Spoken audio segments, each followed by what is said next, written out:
Ok.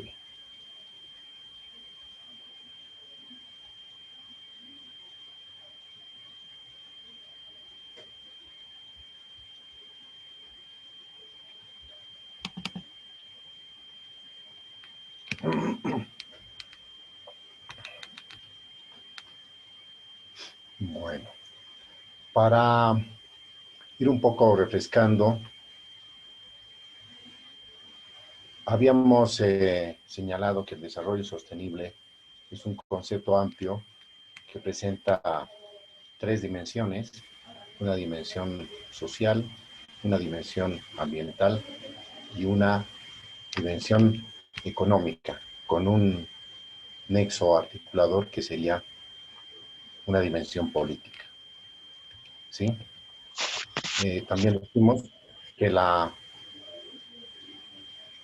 que el desarrollo sostenible se ha ido conformando como tal el concepto y la visión a partir de la década del 70 y 80. Y habíamos mencionado varios autores, investigadores que han trabajado y aportado a la construcción de esta corriente de desarrollo sostenible hasta tener hoy en día como un componente eh, vertebral de las Naciones Unidas, ¿no? Es uno de los componentes fundamentales que tiene las Naciones Unidas y lo despliega a nivel mundial. Dijimos también que Bolivia es signatario del programa, puesto que forma parte de las Naciones Unidas.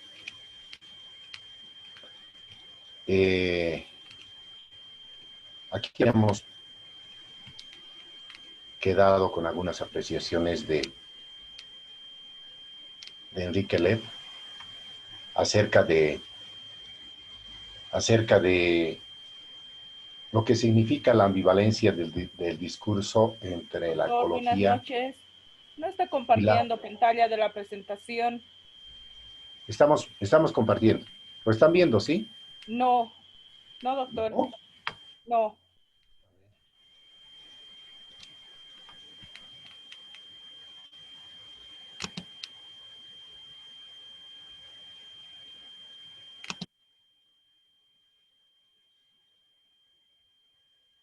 Déjenme ver una.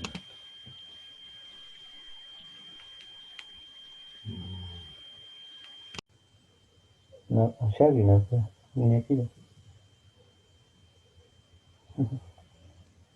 Eso no será del audio de la hora. Hace tiempo. ¿Cómo fórmate? ¿Lo tienen el material? Oh, perdón, perdón, perdón.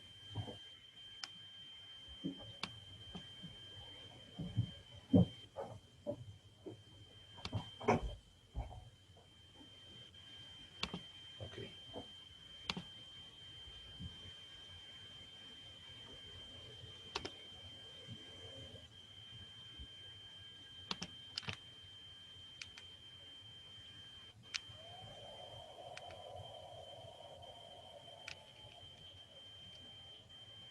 ¿Están siguiendo las láminas?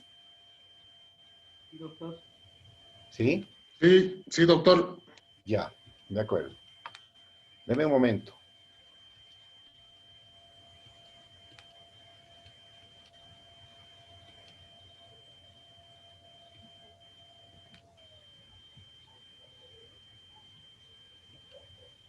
Ok.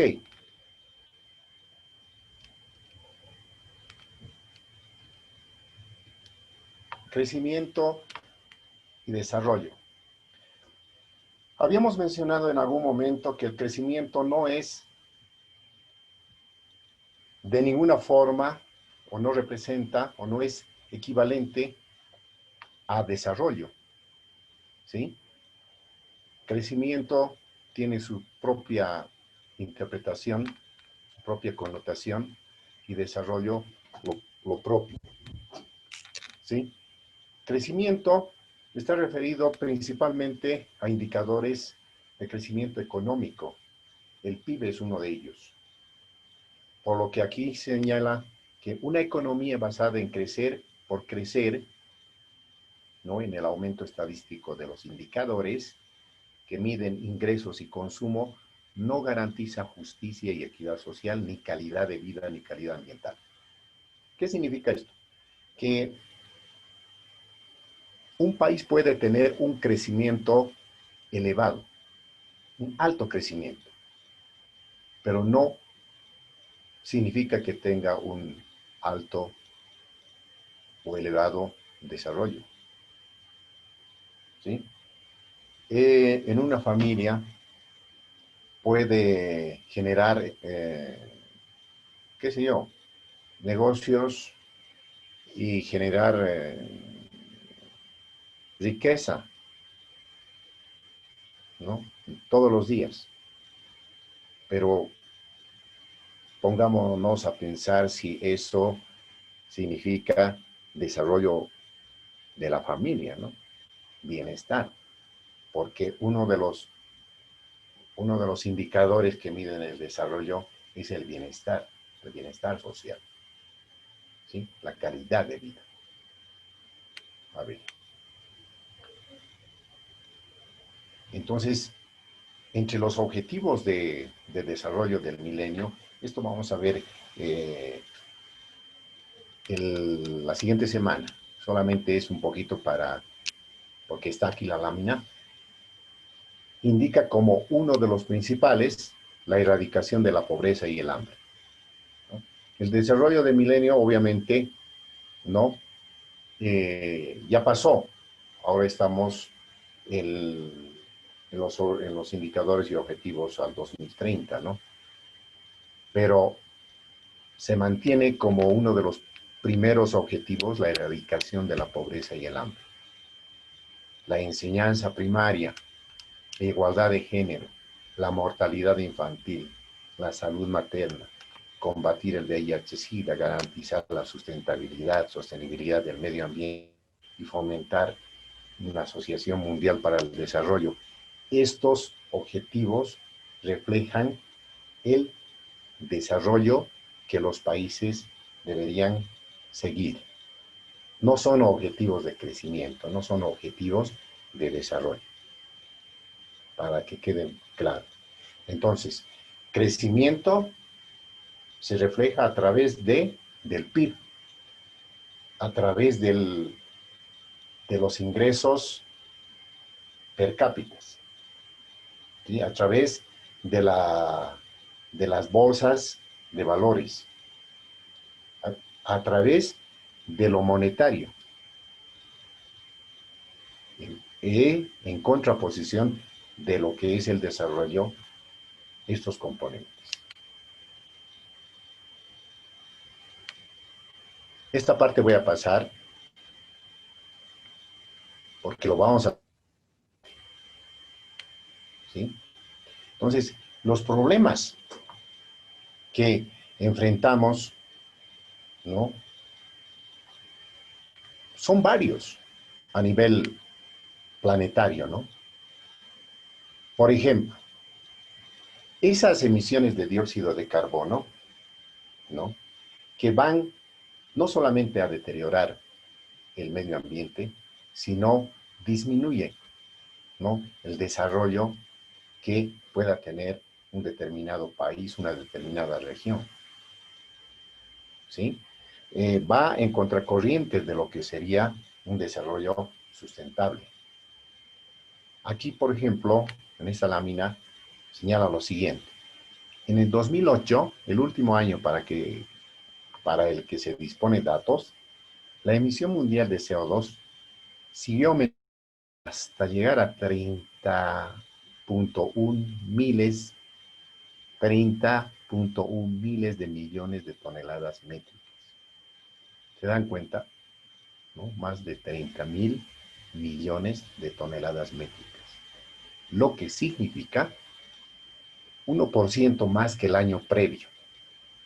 las emisiones más altas se han registrado, ¿no?, en regiones desarrolladas. 11.2 toneladas métricas de CO2 por persona. Imagínense eso. Y principalmente el parque automotor es responsable de un alto porcentaje de lo que aquí se puede ver, ¿no? Mientras que en las regiones en desarrollo las emisiones alcanzan a 2.9 toneladas métricas per cápita. Eso no significa que no tengamos motorizados y no contaminemos tremendamente con autos, con transporte viejo, ¿no? Pero igual, por las poblaciones también en algunos países reducidos, esas emisiones son muy bajas comparadas con las emisiones de CO2 de los países desarrollados. En este cuadro, en esa gráfica podemos nosotros ver que Asia Oriental, mire cómo aumenta. Asia Meridional, América Latina y el Caribe, Asia Occidental. África prácticamente tiene emisiones de dióxido de carbono las menores, ¿no? Menores. Oceanía, África septentrional. Por lo que en regiones en desarrollo 6.8. En regiones desarrolladas 15.0. Y en todo el mundo más de 30.1, más de 30.000 millones de toneladas métricas para ese año. ¿Sí? ¿Qué más? ¿Qué pasa los 10 años más cálidos registrados desde el año 80, cuando se comenzó a tener récord? Miren, el 2005, 2010, el 98, el 2003, el 2002, el 2006, 2009, los 10 años más calurosos, ¿no? Donde la temperatura oceánica y atmosférica combinada anual promedio, ¿no?, ha seguido incrementándose, ¿no? Acá en esta gráfica podemos ver las diferencias de la temperatura global. Fíjense. Habíamos mencionado 1880, 1850, la primera revolución industrial, 1920, 40, 60, y cómo esto va aumentando, ¿no? Año tras año. No disminuye, se incrementa, ¿no? Por lo que en esta gráfica vemos que las emisiones de gases de efecto invernadero por país para el año 2000 incluye los cambios de uso, dice. Vamos a ver. Los verdes y amarillos, estos bajitos, ¿no?, son los países que tienen menores emisiones de gases, ¿no? Y estos rojos son aquellos que presentan mayores problemas de contaminación por la emisión de gases, ¿no? Acá está China, Estados Unidos, ¿no?, Rusia, la India, Brasil, ¿sí? Después Canadá. Aquí hay algunos países también, como son el sudeste asiático, Japón, y todo lo que son los tigres asiáticos, ¿no? Singapur, Indonesia, Malasia, Tailandia, los nuevos o países emergentes que han crecido aceleradamente y las emisiones de gases también. Todavía nosotros estamos un poco mejor juntamente con el África y algunos países de Oriente Medio y aquí Australia, ¿no?, por tener un territorio grande. China, por población y acelerado crecimiento económico. Indonesia, por deforestación, ¿no?, toda esta parte, porque han sustituido millones de hectáreas de bosque, principalmente por la palma aceitera. Han sustituido por este cultivo, este monocultivo, y las emisiones se han incrementado. Y Estados Unidos y Puerto Rico por el consumo. Estados Unidos tiene el 4% de la población mundial y contribuye en un 30% de las emisiones. Imagínense, 4% de la población mundial y es responsable de más del 30% de las emisiones de gases. Estados Unidos. ¿Sí?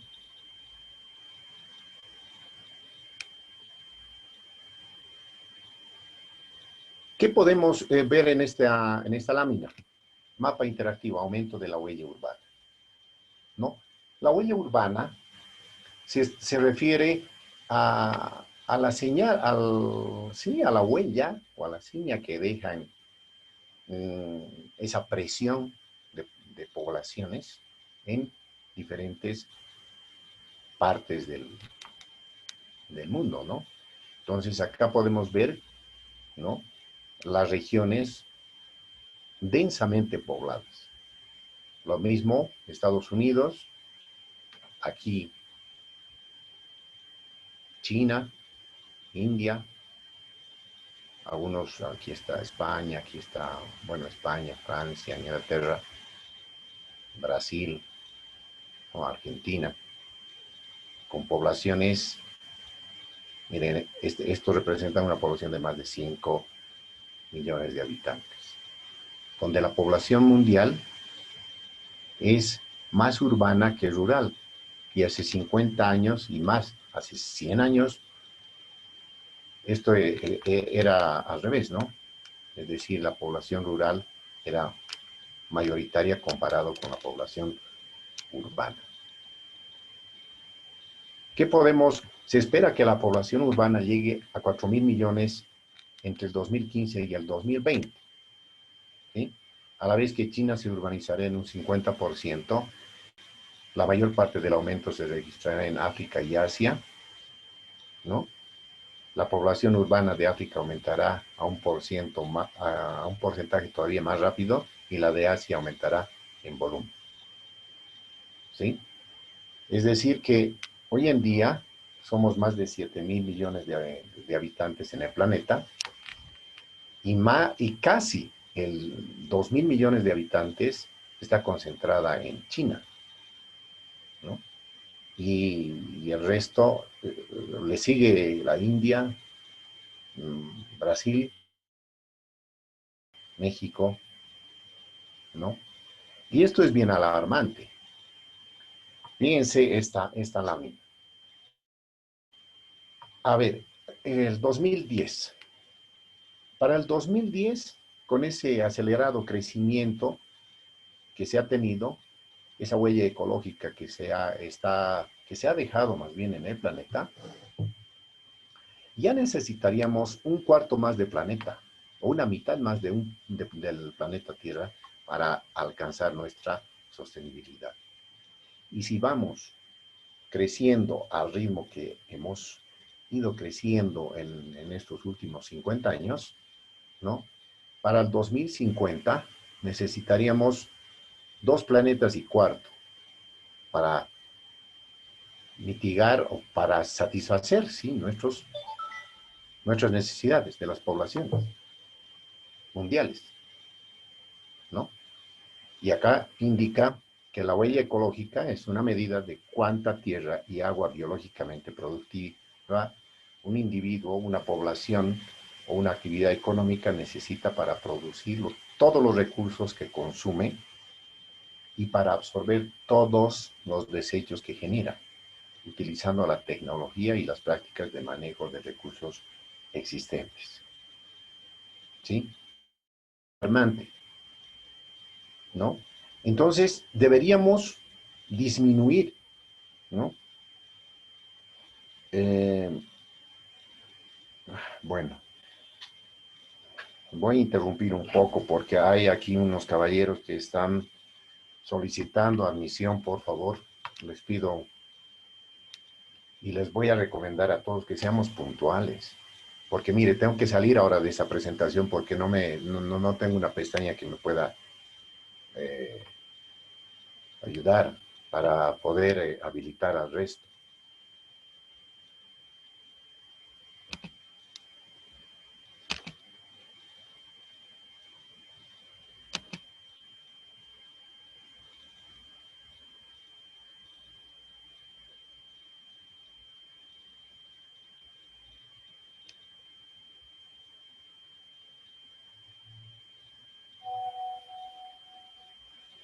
Están pidiendo admisión. Ya fueron admitidos, ¿sí?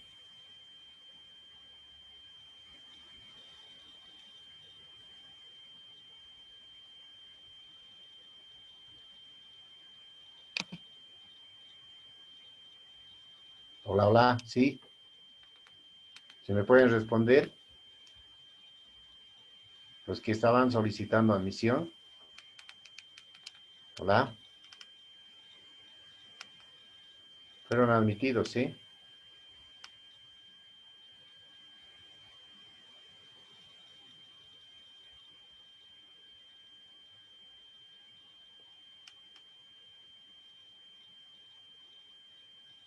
Y tengo que ir nuevamente a la presentación. Y esto me va a volver a hacer. Vaya.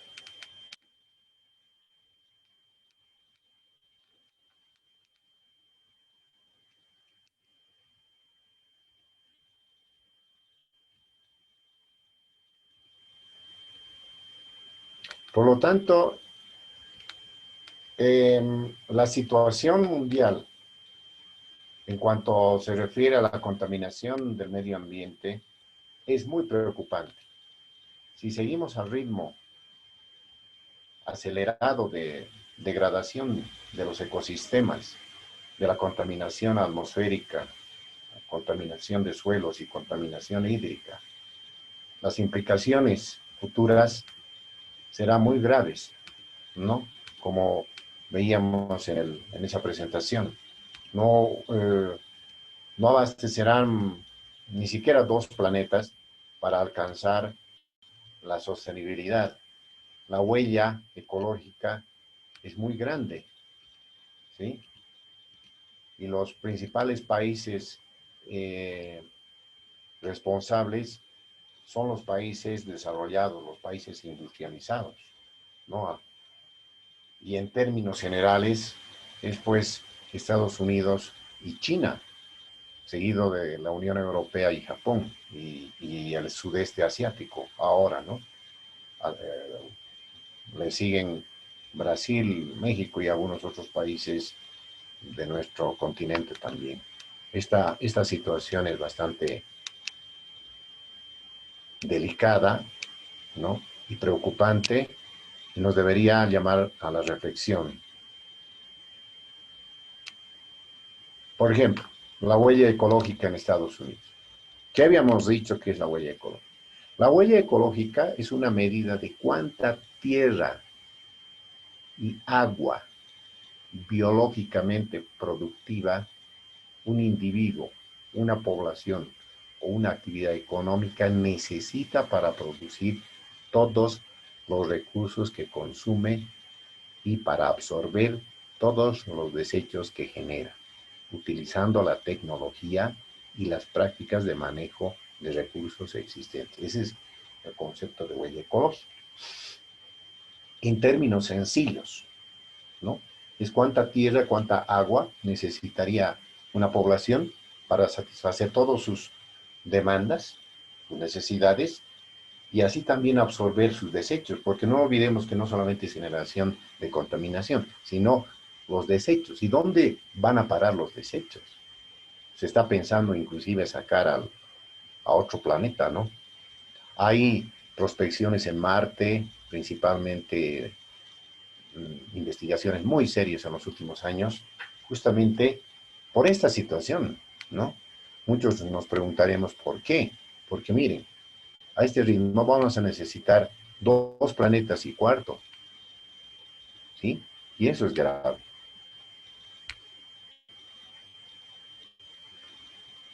La huella ecológica de Estados Unidos, fíjense, altísimo, ha ido incrementándose.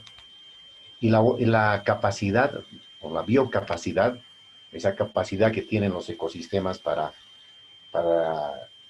ser resilientes, ¿no? Para producir materiales biológicos útiles y absorber esos desechos, está muy por debajo la biocapacidad, ¿sí? Estados Unidos ha sobrepasado enormemente la capacidad natural que se denomina biocapacidad. Entonces la huella ecológica es muy alta. Por ejemplo, aquí en Perú, podemos ver la huella ecológica de Perú como un ejemplo. Miren, la huella ecológica todavía es sostenible, es bajita, comparado con la biocapacidad que tienen, pero también esta biocapacidad está disminuyendo. ¿Por qué estará disminuyendo? Esta biocapacidad principalmente lo reflejan pues los ecosistemas de, de bosques, ¿no? Las zonas forestales, no así tanto los ecosistemas de altura, que son frágiles, son ecosistemas frágiles, ¿no? O vemos nomás eh, la, los glaciares, cómo van perdiéndose, ¿no? El descongelamiento de glaciares. Nosotros hemos perdido en La Paz nuestro glaciar de acá cerca ¿cómo se llama este que tenemos acá en el Alto? Cerca al Alto, ¿no? Chacaltaya. Chacaltaya. De Chacaltaya, justamente, ¿no? Y le siguen otros que han disminuido, el Illimani mismo, ¿no? El Huayna Potosí, el Mururata, el que está, que da hacia Sorata, también ha disminuido la capacidad, ¿no? Por el calentamiento global, ¿no? Yendo a Yungas, hace 10, 20 años atrás era casi nevado perpetuo. Y hoy en día, solamente cuando cae una nevada, se puede ver blanco y la gente va a jugar, digamos, ¿no? Por diversión. Pero las implicaciones son muy grandes, ¿no? La huella ecológica alrededor del mundo. Miren, a ver, esta gráfica. Rojos, guindos, aquí hay otros rojos. Guindos, acá también. Aquí está Uruguay. Dice, a ver, primero vamos a leer esto. El mundo ya no va a estar dividido entre los de ideología de izquierda o de derecha, sino entre aquellos que aceptan sus límites ecológicos y aquellos que no. Estos de verde, aquí todavía está Colombia, Venezuela, aquí están, bueno, unos países de Centroamérica, ¿no? Como República Dominicana, Salvador, ¿no? Aquí Cuba y estos otros países de África, que necesitarían, dice, menos planeta, o sea, en el planeta en que vivimos. Pero estos de amarillo, incluyendo aquí Bolivia, ya estaríamos en este rango de 1 a 2 planetas que necesitaríamos para mantener nuestro equilibrio. Y el rojo es más preocupante, de 2 a 4 planetas, ¿no? Y este guindo oscuro, más planetas para mantener esa sostenibilidad, ¿no? Entonces, vean acá, en Japón está por esta otra región, ¿no? Australia, ¿sí? Es preocupante la situación en la que estamos. Y esto no estamos revirtiendo, ¿no? No estamos revirtiendo. ¿Por qué? Porque el consumo privado, vean en esto,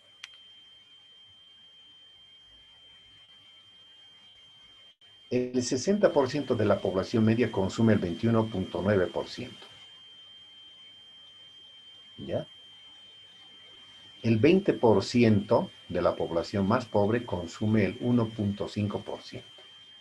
Y el 20% de la población más rica consume el 76.6%. Imagínense, el 76.6% concentrada en 20% de la población más rica, ¿no?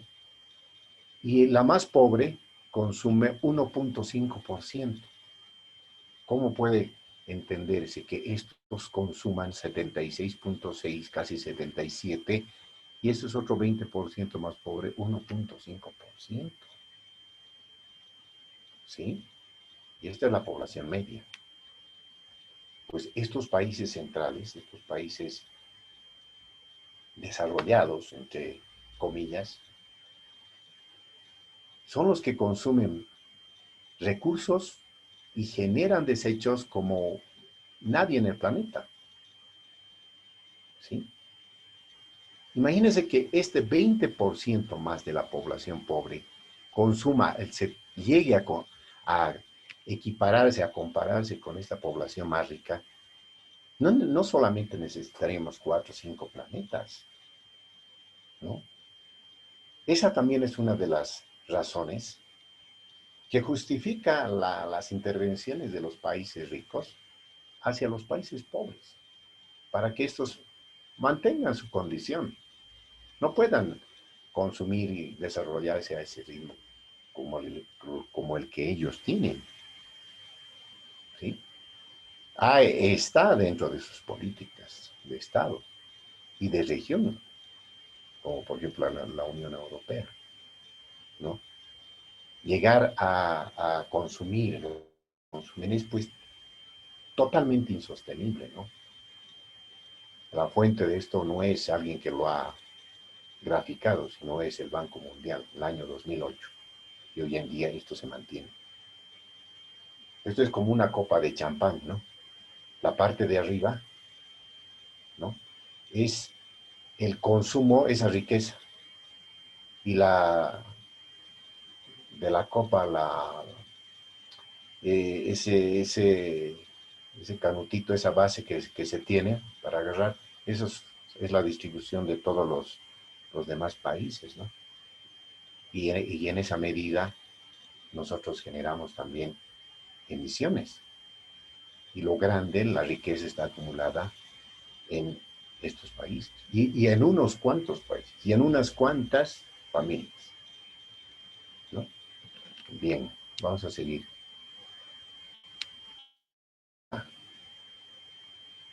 China es, miren, con un poco más de 1.3 mil millones. Ahorita son 2 mil millones de habitantes. Esto era el 2010, ¿no? China es el país más grande y poblado en el mundo. De los 7 mil millones de habitantes que alcanzó la población mundial, China representa casi el 20%. ¿Sí?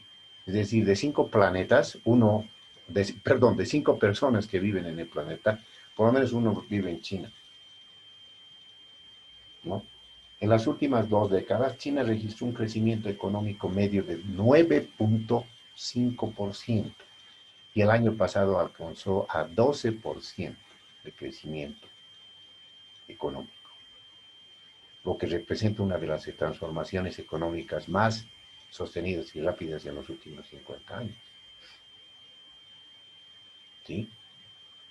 Y bien, todos ustedes conocen las implicaciones, las implicancias que tiene este crecimiento. Y hasta la pandemia que estamos nosotros sufriendo. Transmitir vía Skype, vía estos medios, dar una clase, no es la más gratificante, producto de estas pandemias y estas cosas que vienen también de este país, ¿no? Lo más apropiado es pues estar en una aula sentados cara a cara, face to face, y discutir, opinar, y no tener a un monólogo hablando y mostrando esto, señores. Ustedes también se deben sentir así, dando sus clases a estudiantes, ¿no? Entonces también estas son consecuencias del crecimiento desmesurado de este país, de la China, ¿no? Entonces nosotros en el planeta seguimos pues una economía lineal de extracción, producción, consumo y desecho. Seguimos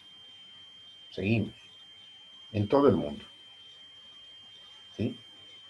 Se extrae, Bolivia sigue siendo productor primario,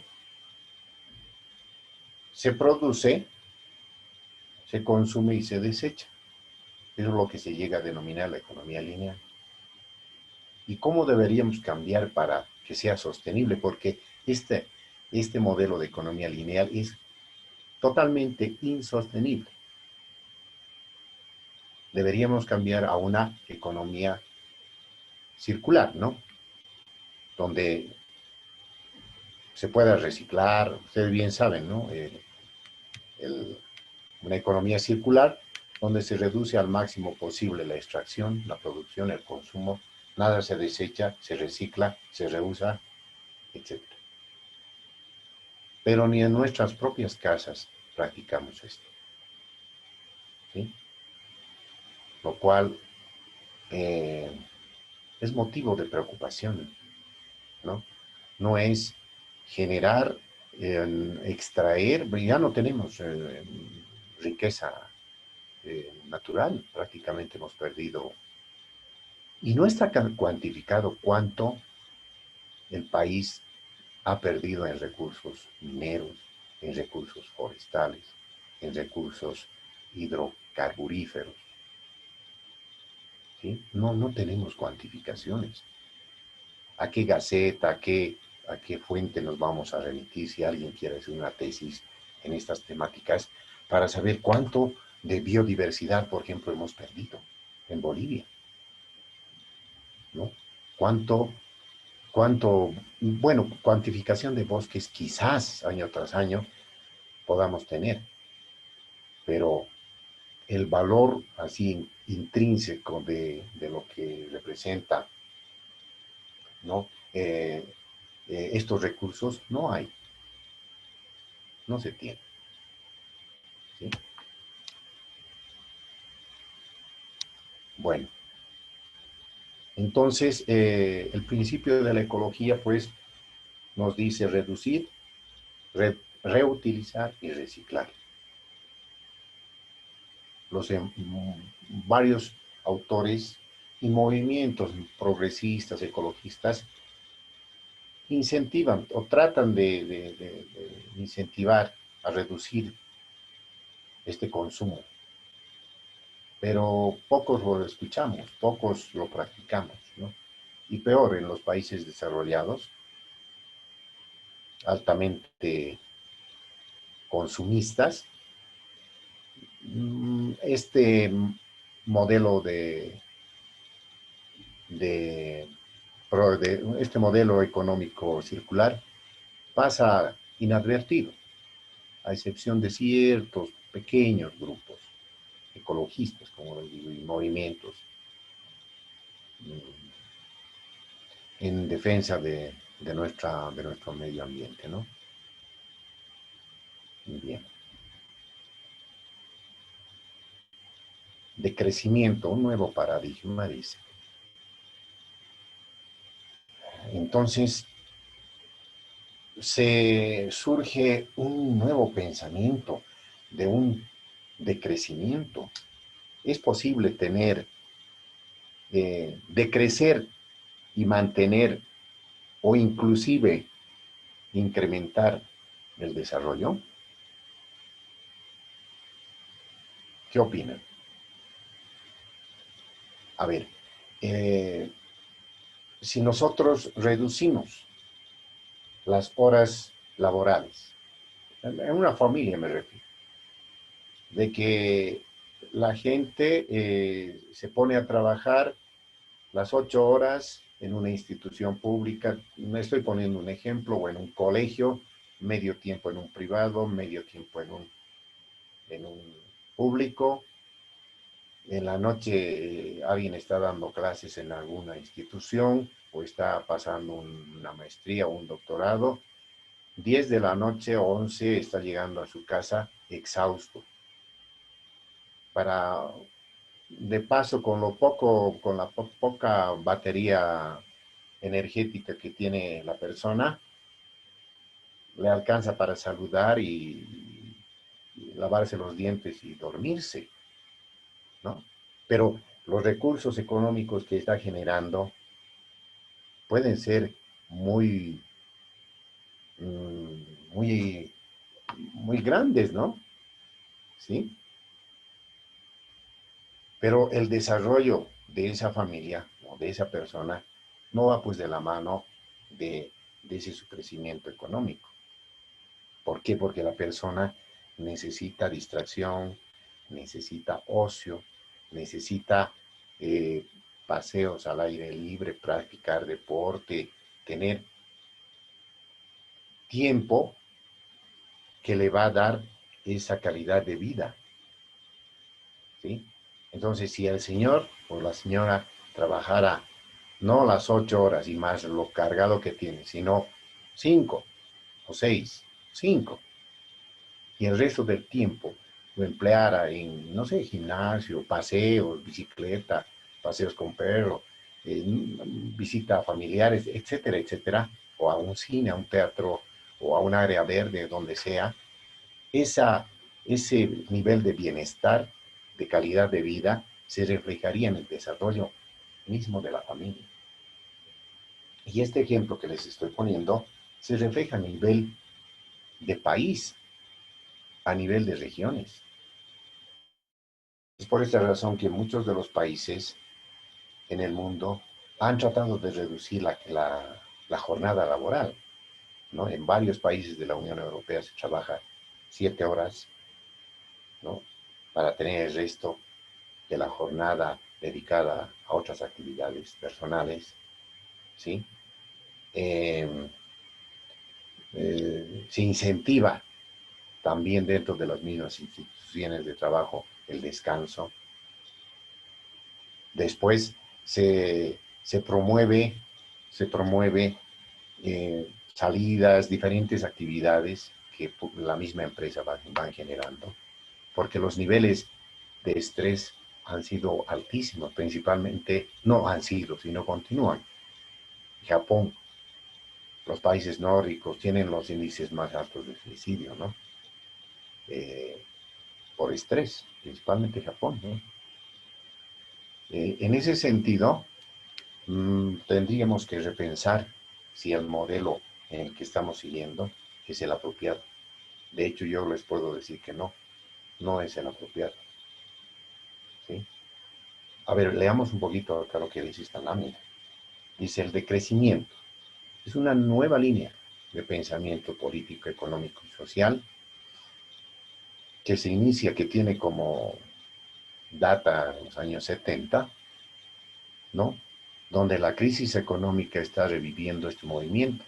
Se define el decrecimiento como el pensamiento político que dice que en los países ricos no hace falta crecer más, sino decrecer la economía de forma voluntaria para repensar las necesidades humanas reales y para construir una sociedad más justa, participativa y sustentable, ¿sí? Porque ¿cuáles necesidades básicas que nos dice el desarrollo sostenible? ¿Cuáles son estas necesidades? Después, en el debate, voy a preguntar esto: ¿cuáles serán las necesidades que se plantea en el concepto mismo del desarrollo sostenible, sustentable? ¿Sí? Por lo tanto, el objetivo es establecer una nueva relación de equilibrio entre el ser humano y la naturaleza, y entre los propios seres humanos. Según el economista francés Serge Latouche, la consigna del decrecimiento tiene como meta insistir fuertemente en abandonar el objetivo del crecimiento por el decrecimiento. Es un amplio movimiento, ¿no? Porque los países ricos ya no necesitan crecer más, ¿no? La respuesta a esto nos dice que todos debemos o vivamos mejor con menos. Hay algunas personas que han reducido casi a cero y muchas a cero el consumo, ¿no? Viven al día con estos recolectores de fruta, estos señores que viven de un libro que publican, de la venta de esto, o ciertas cosas, pero han puesto en la balanza el bienestar, ¿no?, personal versus su crecimiento económico. Entonces, debemos repensar también nosotros cómo nos comportamos desde nuestras familias y cuánto tiempo empleamos en trabajar, y cuánto tiempo empleamos en actividades de recreación, de ocio, de deporte, de convivencia familiar, convivencia con amigos, ¿ya? Fíjense este cuadro, hay un índice de felicidad planetario, ¿no? Que es la esperanza de satisfacción de vida, la huella ecológica. Es ¿qué hace una comunidad sustentable? Y voy a pasar esto atrás para volver después un poquito hacia adelante, con un ejemplo, perdón, con un ejemplo que quiero darles.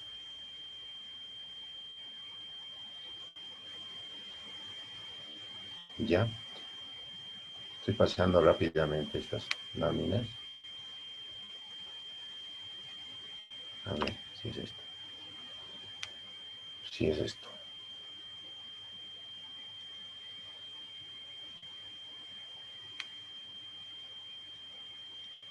Ah, ya. Les pongo este ejemplo y les va a dar que pensar.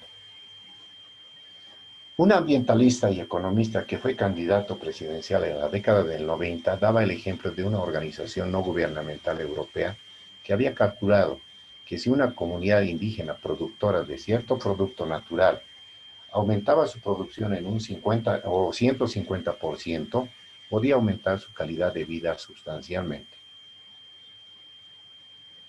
La clave estaba en ayudarlos a usar la tecnología. Así pues, le financiaron maquinaria que les permitiría duplicar a corto plazo la producción, los entrenaron en el uso de la maquinaria y se fueron. ¿Sí? Hasta ahí. ¿Qué pasa? Aquí esta ONG va a una comunidad como las que nosotros tenemos en nuestro país, por ejemplo, los ayoroeos, estos que viven, los chimanes, los que viven en el Tibnes y en otras regiones indígenas, de pueblos indígenas, ¿no? Y decían, esta organización no gubernamental decía que si les ayudamos a este grupo indígena, ellos aumentarían su producción, por decirles, de castaña o recolección de cacao o otros frutos, ¿no? Y así aumentarían la calidad de vida sustancialmente. Entonces ellos los ayudan, les dan tractores, les dan fumigadoras, cierta tecnología, les financian y los entrenan también a usar las mochilas fumigadoras, eh, los tractores, etcétera, en estas comunidades.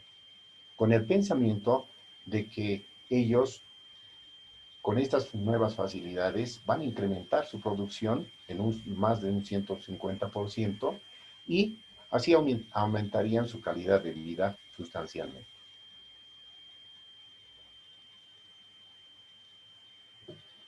¿Qué pasa? La ONG les da el soporte técnico y el asesoramiento y se van. A los 4 años regresan. Cuando a los 4 años volvieron a ver qué tal el impacto del proyecto instalado, se llevaron una gran sorpresa. La comunidad producía lo mismo que antes de tener la maquinaria. ¿Y por qué? Se preguntaba. La respuesta fue, fíjense, no necesitaban tener más. No necesitaban tener más. ¿Y qué hacen con el tiempo libre que tienen ahora? Les dijeron que ahora simplemente no hacían nada o estaban con la familia. Así de desarrollados, los indígenas estaban muy agradecidos. Su calidad de vida había mejorado, ¿no? Entonces, ese pensamiento de que no necesitaban tener más bien estaban agradecidos porque lo mismo producían en menor tiempo y el resto lo tenían de tiempo libre, de tiempo para ganear, para pasear, de ocio, de estar con la familia. Eso es uno de los indicadores de desarrollo. Y estos indígenas estaban pues muy agradecidos porque su calidad de vida había mejorado. ¿Sí? Este pensamiento nos deja un mensaje grande, ¿no? De cuánto necesitamos realmente para ser felices, familiarmente, dentro de la sociedad, dentro de una comunidad, dentro de un país. ¿Ya? Bueno, si tiene algún comentario acerca de esto, voy a escucharlos, por favor. Voy a hacer un compás. Doctor, una consultita. Buenas Sí, noches. buenas noches. Uh, Por ejemplo, solamente quería ver, usted habla de la huella ecológica de Estados Unidos, ¿no? Entonces, solamente para conocer, yo no estoy muy adecuado a este campo. Quisiera Ujú. saber cuánto es la huella ecológica en Bolivia, según los estudios. Ya, Solamente esa pregunta, doctor. Gracias. sí, según los Gracias. estudios, la huella ecológica en Bolivia es parecida a la que se marca aquí, a la de Perú, ¿no? Inclusive un poquito más bajo, por varias razones. Una de ellas es nuestra población, nuestra baja tasa o densidad, más bien, densidad poblacional, ¿no? Otro es que no tenemos industrias altamente contaminantes, ni siquiera las tenemos, ¿no? Y otra de las razones es que también es un territorio grande, vasto, con una gran región verde que pertenece a la Amazonía y que es considerada también como un sumidero de CO2. Por lo tanto, esa gráfica que habíamos mostrado, eh, que, se, uh, que era de Perú, la nuestra es similar, inclusive con una capacidad de biorecuperación o una biocapacidad mayor, esta verde que nosotros tenemos. Y nuestra huella ecológica es menor.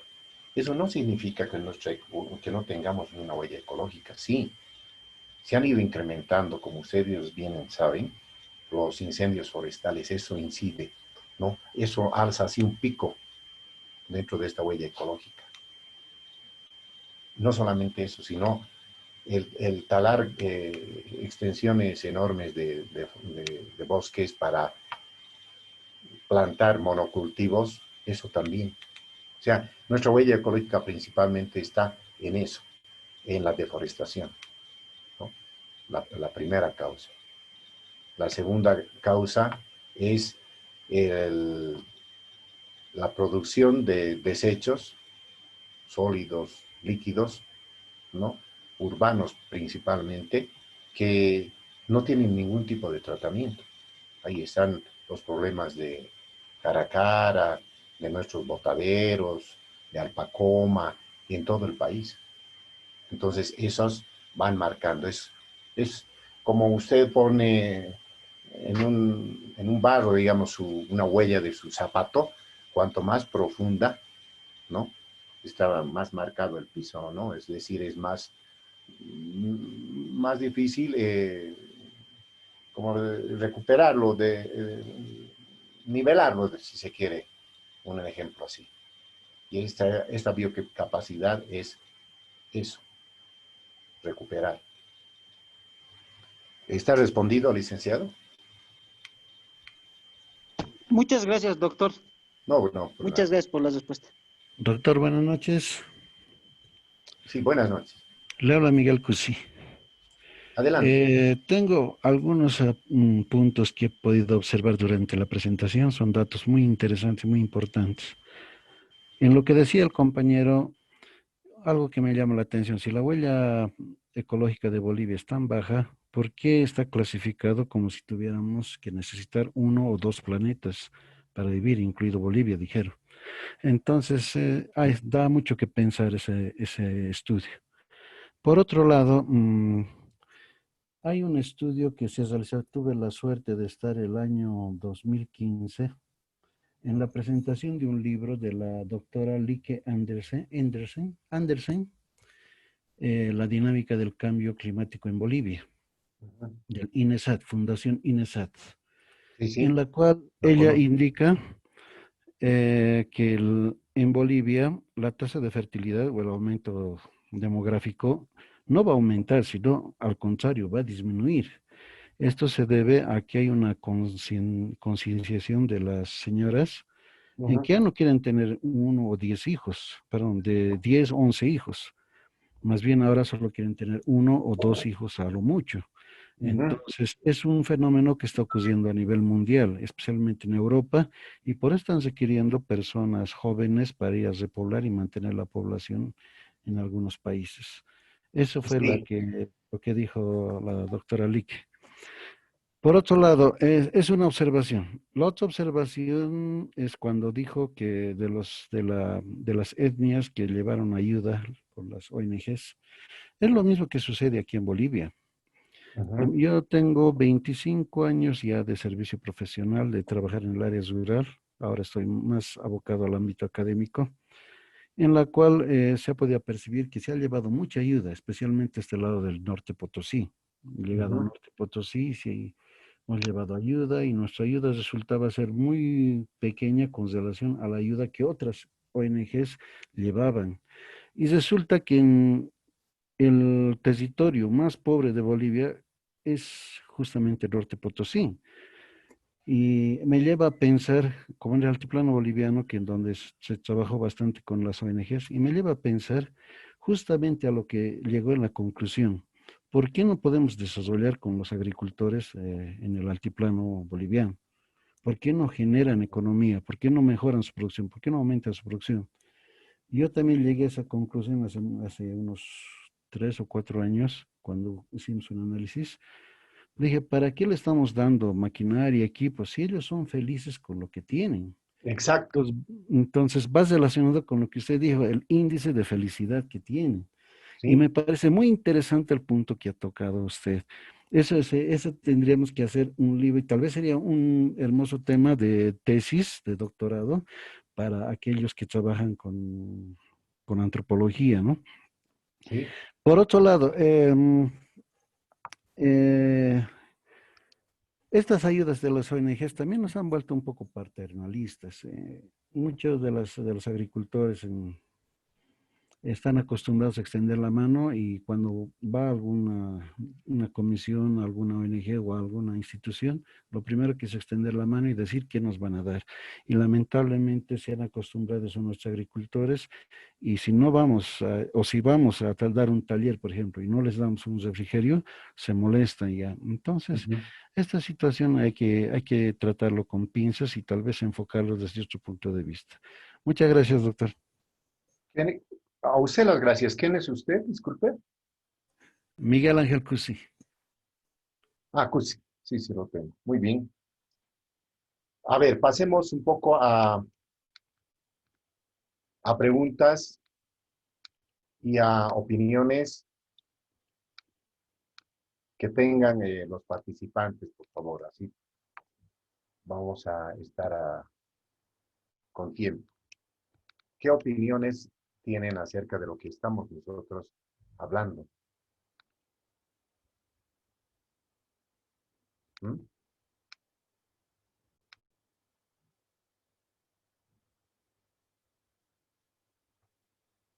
Esta lámina señala actuar de forma local, pensar de forma global. Y hay muchas iniciativas, como por ejemplo, mire, disfruta de buena calidad en los recursos agua y aire. Protege la calidad del aire, protege la calidad del agua, uso eficiente del recurso agua, reduce, recicla, ¿no? Los productos plásticos principalmente, que son tan nocivos, ¿no? Para el medio ambiente. Reducir y manejar adecuadamente los residuos tóxicos, mayormente de actividades industriales y sanitarias, ¿no? Pesticidas, herbicidas, no a estos productos, no a transgénicos, no a fertilizantes. Acá podemos ver gente que está intercambiando productos. Esto debe ser en Uruguay, en Brasil, en Brasil, ¿no? Una comunidad sustentable, ¿qué es? En La Paz hay algunas casas, algunas comunidades sustentables, ¿no? Estos de los los ningunos, ¿cómo se llaman estos? Los ninguneros, algo así, que se hacen denominar, que viven en comunidades, producen sus propios productos comestibles, intercambian. También se está dando ciertos intercambios y ventas de productos ecológicos en algunas plazas o en algunos sitios de nuestra ciudad, ¿no? Acá, por ejemplo, dice la Casa Ausente en Dorado y la Escuela Ecológica de Culebra en Puerto Rico desarrolla este tipo de vida, forma de vida, ¿no? Desarrolla un pensamiento del uso eficiente de la energía, ¿no? Los recursos eólicos, solares, como, como una forma de reemplazar eh, los fósiles y los recursos fósiles, ¿no? Principalmente la gasolina. Diseñar y construir, dice, con bajo impacto ambiental, con cocinas solares, estas que podemos ver acá. Algunos proyectos de comunidades sustentables en el África, donde pueden ver acá que se han instalado paneles solares, cocinas solares. La señora está cocinando en una cocina solar, ¿no? Acá en estas comunidades del África, para secar granos, ¿no? Esta, por ejemplo, que producen e intercambian productos, ¿no? Hay ciertas comunidades que intercambian productos, no manejan el, el dinero, ¿sí? Fortalece la economía local y regional y el cooperativismo reduce la dependencia de la economía global. Esto no implica aislamiento, ¿no? Se centra en suplir lo más posible las necesidades básicas de las poblaciones de una forma independiente y sustentable. Fortalece las empresas regionales y las microempresas comunitarias e incentiva las cooperativas. Pero pensar como este caballero o como esas personas, estas señoras piensan, generalizar eso a comunidades más grandes tampoco es una tarea fácil, ¿no? Como ayer decía un licenciado, eh, todo comienza con la educación y así debería ser y eso es cierto, ¿no? Con la educación podemos Doctor, cambiar. doctor, Ujú. le vuelve a hablar otra vez Willy Chino. Adelante. Me hace acuerdo, ¿no? Que yo vivo en el Alto y a estas cosas, lo que usted menciona, la han hecho la alcaldía del Alto, por ejemplo. Ujú, La recolección de las bolsitas de leche para hacer politubos en Cóndor, ujú, ¿no? Y lo han hecho una especie de concurso, ujú, ¿no? Y lo que usted se refiere con el intercambio, las unidades educativas intercambiaban las bolsitas de leche del desayuno escolar por material escolar, ¿no? ya. Entonces, creo Son, que de alguna u otra manera en Bolivia o en algunos departamentos se ha trabajado esto del reciclaje, no de gran manera, ¿no? Pero viendo la intención que se hacía sí, ecológico de La Paz en el centro. Sí, había ajá, esos proyectos, pero yo quisiera saber un poquito estos proyectos que salen, digamos, de estas situaciones, por ejemplo, intercambiaban por papel, por basureros, sí. y todas esas situaciones, ¿son proyectos o son una parte da la alcaldía, otra parte da el gobierno? ¿Cómo lo llevan esta situación? Con lo que menciona usted, encaja tranquilamente con la pregunta que le estoy haciendo. ¿En Bolivia habrá esa situación, doctor? Sí, licenciado, como les había mencionado y estamos viendo estos ejemplos, en Bolivia tenemos, ¿no? Ahora esas iniciativas a partir de los gobiernos municipales, ¿no? También estos gobiernos municipales, sus técnicos, sus administradores deben leer pues desarrollo sostenible, ¿no? Y, y seguramente quieren aplicar, quieren aplicar prácticas amigables con el medio ambiente, de tal manera de conducirnos a una sustentabilidad y preparan estos proyectos, ¿no? Estos planes y lo colocan en sus POAs. Ahora, como iniciativas privadas, iniciativas propias de sociedades, existen, hay, ¿no? Como los digo, acá en La Paz mismo hay, en Mayas hay un grupo de familias que viven así. Acá en pleno centro yo he visto uno, ¿no? Los ningunos creo que se denominan, estos que viven en familia, producen, intercambian productos, venden algunas cosas ecológicas, generan ciertos recursos y viven así en familias, principalmente jóvenes, ¿no? Entonces, no es ajeno también en nuestra realidad, pero lo más, no sé si aconsejable, adecuado o positivo, diría, sería que las sociedades en nuestros países, en nuestras ciudades, cambien de modo de pensar, ¿no? Cambien en vivir de forma más armónica, respetando el medio ambiente, respetando los usos y costumbres, respetando, ¿no? Esas nuevas formas de generación de recursos más amigables con el medio ambiente, como estamos viendo aquí. Por ejemplo, la agricultura urbana, huertos comunitarios. Miren, están en Cuba, en las calles, en las aceras. Son huertos comunitarios escolares. Y ahora se ha puesto muy de moda en muchos países producir en los techos, ¿no? ¿No? En las edificaciones urbanas, ¿no? Por ejemplo, esto es en Oregon, Estados Unidos, ¿no? Entonces, si cambiáramos de chip de pensar, podríamos alcanzar una sostenibilidad, por lo menos en ciertas comunidades, ¿no? En nuestros países. Aquí, por ejemplo, estas fotos ven de miel orgánica, productos estos que generan recursos. Parece que esta forma de pensar, ¿no? De utilizar lo necesario y generar lo necesario, más bien no viene viene de nuestras comunidades que nosotros pensaríamos que no se dan cuenta nada, pero ellos podrían enseñarnos, ¿no? Esto, por ejemplo, podemos ver en muchas poblaciones del Beni, de Pando, de, de muchos lugares que la gente vive así y vive feliz. Váyanse a Ixiamas nomás, váyanse hacia Apolo, al norte, ¿no?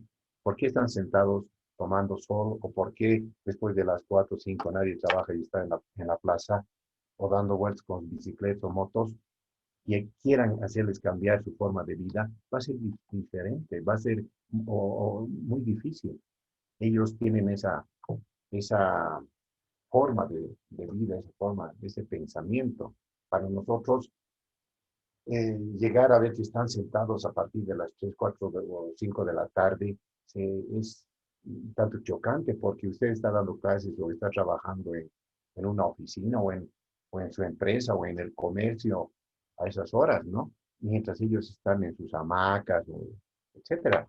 Pero pongámonos a razonar si quién está haciendo lo correcto, aunque en el pensamiento mismo no hay quien hace correcto, ¿no? Algo, pero esa manera de reflexión. ¿Ya? Acá esta presentación ustedes se la tienen en la plataforma, lo pueden ir viendo con más detalle, ¿no? Hacia un desarrollo inteligente, infraestructuras verdes, ¿no? Son libros educativos. Por último, dice, estas comunidades sustentables se enfocan en los gestores locales como agentes de cambio. Se mueven hacia una economía y tecnología a escala humana. Miden lo cualitativo y no meramente el crecimiento económico, estadístico, cuantitativo. Educa para cambiar el paradigma existencial. ¿Sí? El ser humano reconociéndose no como centro, sino como parte de un sistema natural Eso vamos a ver mañana. Ahora, esta lámina, mire, la Tierra se está acabando, últimos solares. Esta sobre urbanización no es ajena a nuestra realidad. Esto es en Puerto Rico. Miren todo esto. Nosotros estamos llegando a esto. Si vemos la ciudad del Alto Oeste, vemos una cosa similar a esto. Así. Y cada vez más urbanizaciones, más terrenos que eran terrenos agrícolas, ahora son terrenos para vender, son terrenos urbanos, ¿no? Y van ofreciendo. Y esto va extendiéndose como una mancha de aceite, ¿no? Entonces, esta realidad de Puerto Rico no es ajena a lo que nos está sucediendo. Seguramente todo esto era bosques, áreas forestales, y miren, han sido reemplazadas por la urbanización. El recurso tierra es nuestro recurso más preciado para la sustentabilidad, lo estamos derrochando, ¿no?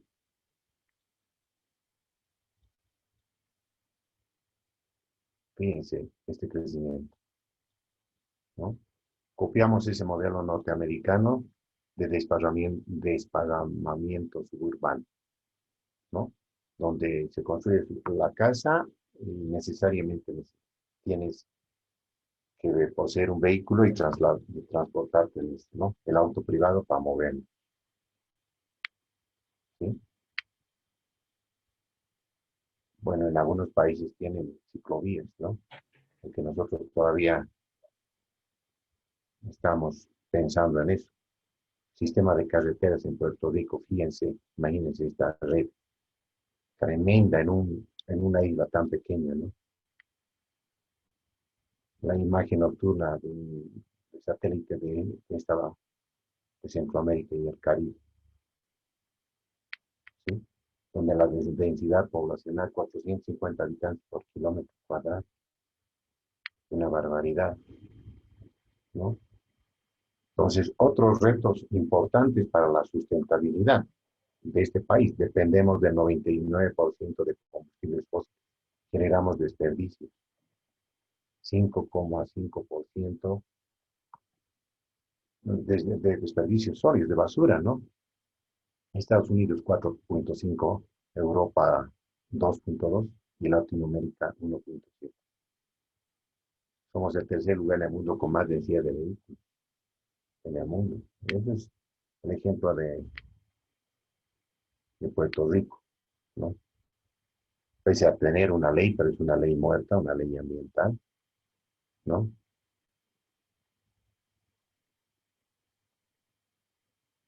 Para pensar, bajo el sistema actual de contabilidad nacional, un país puede acabar con sus recursos mineros, talar sus bosques, erosionar sus suelos, contaminar sus acuíferos y cazar toda su vida silvestre hasta el punto de la extinción, sin afectar el cálculo del ingreso nacional. La diferencia en el trato que se les da a los recursos naturales y a otros activos naturales tangibles confunde el agotamiento del capital natural con la generación de ingresos. El resultado es el incremento ilusorio y temporal de los ingresos y la pérdida real y permanente de riqueza. Eso es así. Y por ese camino estamos nosotros transitando. ¿Sí? Bueno, vamos a entonces parar acá para dar curso a algunas preguntas, interrogantes, comentarios que los participantes del programa doctoral tengan. Doctor, buenas noches. Buenas noches. Le habla Loida Guaita. La verdad, muy interesante lo que acaba de hacernos conocer, nos permite reflexionar. Y yo me pregunto, bueno, tengo varios interrogantes para responderme yo misma y tal vez apoyarme usted, porque en lo que nos muestra, evidentemente tiene que haber la igualdad o la equidad, podríamos decir, entre las tres dimensiones para que exista un desarrollo sostenible en cada país o en el mundo. Pero los países más industrializados considero que no están yendo a alcanzar ese desarrollo sostenible, porque ya nos hizo dar a conocer que crecimiento económico no es igual a desarrollo sostenible. Sí. Yo considero que ellos están teniendo más crecimiento económico que tener un desarrollo sostenible. Y además que eso, estos países industrializados están afectando a países como Bolivia, Sudamérica, donde se concentra aquí lo que es el cambio climático, ¿no es cierto? Por una parte, bueno, eso es de mi criterio, entonces veo que no existe desarrollo sostenible, están yendo en contra, contra esa teoría prácticamente, ¿no? Sí. Y por otra parte, yo veo que no podríamos hablar entonces de desarrollo sostenible porque se ve mucha inequidad o mucha desigualdad en nuestro medio.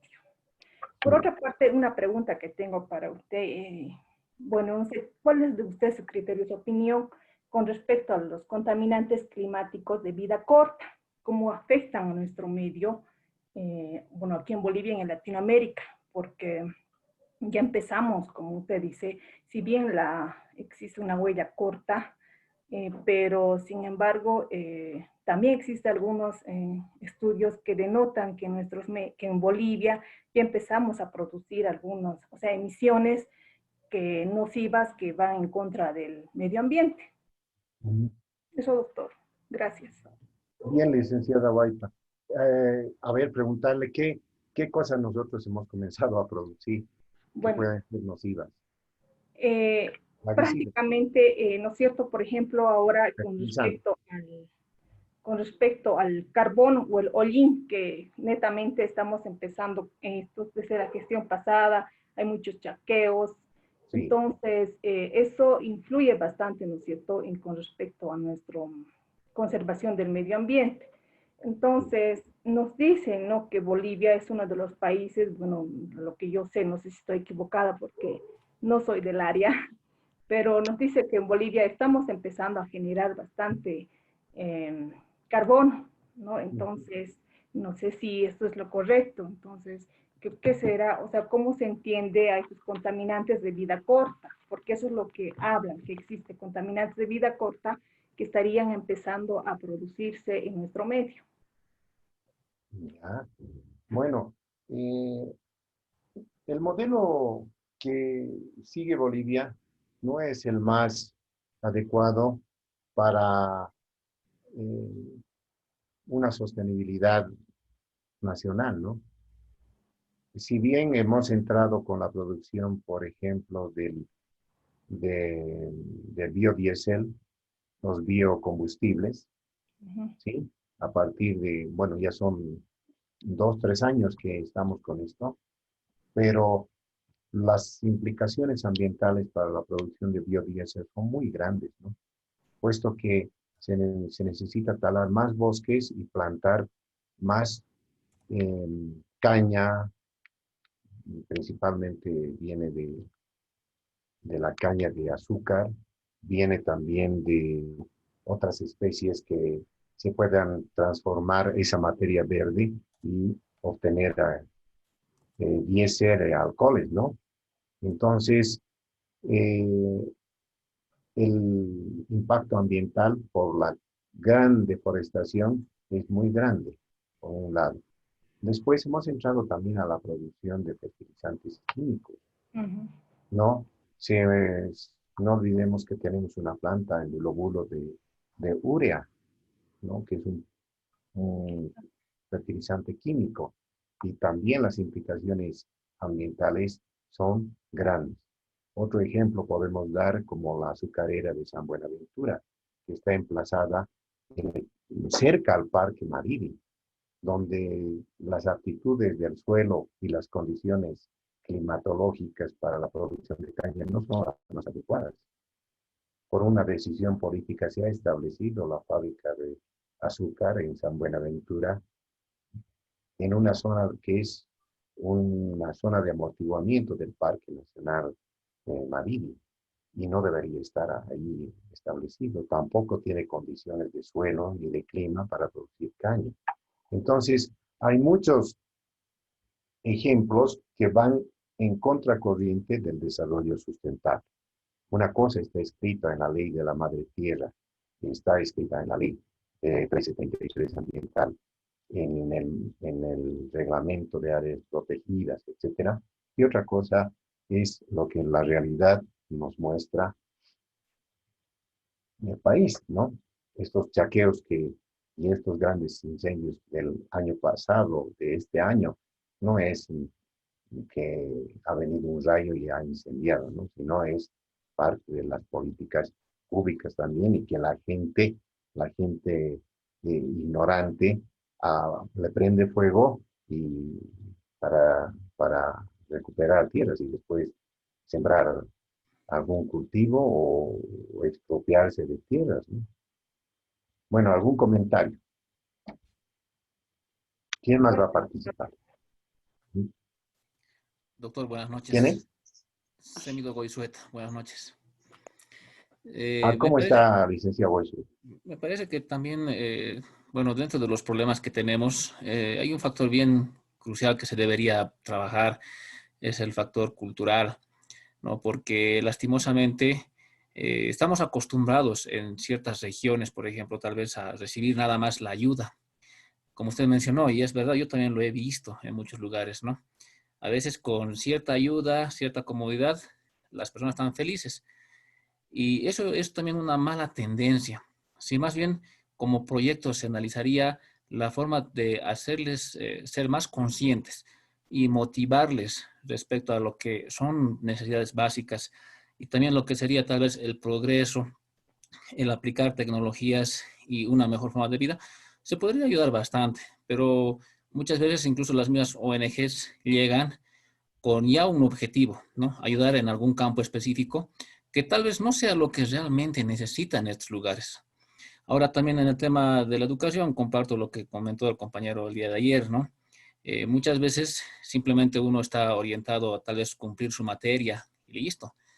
Cuando tal vez de forma un poco incluso sencilla, se podría dedicar unos minutos de toda la clase a quizás algún video muy bonito de educación, de tal vez cuidar el medio ambiente, simplemente no botar basura, saber clasificar la basura, que se dedicara unos minutitos nada más a sus alumnos, eso podría ayudar mucho, pero no se hace eso, ¿no? Vemos, por ejemplo, en la televisión, a veces hay un montón de programas que en algunos casos clasifican como programas basura, pero tienen hartos ranking.